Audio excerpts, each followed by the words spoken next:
जगाचा पोशिंदा आणि त्याच्या जीवाभावाच्या मूक सोबती बैल यांच्या उत्सवाचा सण म्हणजे बैलपोळा। या बैलपोळ्यामध्ये हा बैलपोळा सुद्धा यावर्षी कोरोनाच्या तावडीतून सुटला नसल्याचे दिसून येते। याचा फटका पथरोट येथे 100 वर्षापासून पोळ्याच्या पाडव्याला भरणारी द्वारकेच्या बैलाची यात्रा भरणार नसल्याने पथरोटसह परिसरातील शेतकरी वर्ग शेतमजूर हा पूर्णपणे हिरमुसला असल्याचे दिसून आले।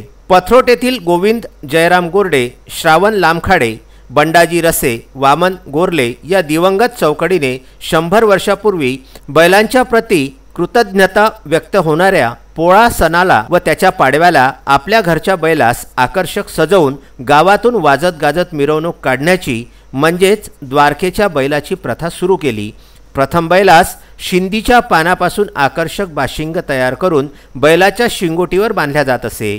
विधिवत पूजा करून गाव मारुतीचे दर्शन करून गावात मिरवून झेंडा चौकातील द्वारका बैल उत्सव समितीतर्फे आयोजित सजावट स्पर्धेमध्ये सहभागी होत असे। नंतर ग्रामदैवत जयसिंग महाराज मंदिरात नेऊन व पूजन करून पुनश्च त्याला आपल्या घरी नेल्या जात असे।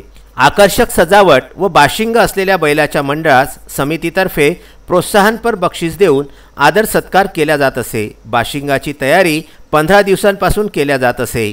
युवा पिढी जुन्या जाणत्या वृद्धांच्या मार्गदर्शनामध्ये शिंदीच्या कोवळ्या पाण्यापासून आकर्षक बाशिंग तयार करीत होते। पथरोटमध्ये पूर्वी 20 ते 22 द्वारकेचे बैल निघत, सध्या माळीपुरा, जयसिंगपुरा, गोरलेपुरा, तांबटकारपुरा, तेलंगखेडी, रामापूर बुजुर्ग येथील मानाचे बैल निघत असतात। यात्रा उत्सव समितीमध्ये योगेश दुबे, जगदेव सावळे, पंजाब घटाळे, साहेबराव डवरे, आशिष सहारे, मुरारी अग्रवाल, रामेश्वर काकड यांचा समावेश असून जिल्हा परिषद सदस्य वासंती मंगरोळे, सुधीर रसे, अतुल वाट, विनोद खलोकार यांच्याकडून आर्थिक सहकार्य करून जुन्या पुरातन परंपरा कायम राखण्यास प्रोत्साहन दिले जाते।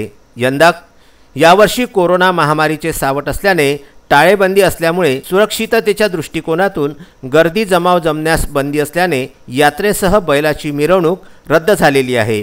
परिसरातील बळीराजासह त्यामुळे शेतमजूर सुद्धा हिरमुसला झालेला आहे।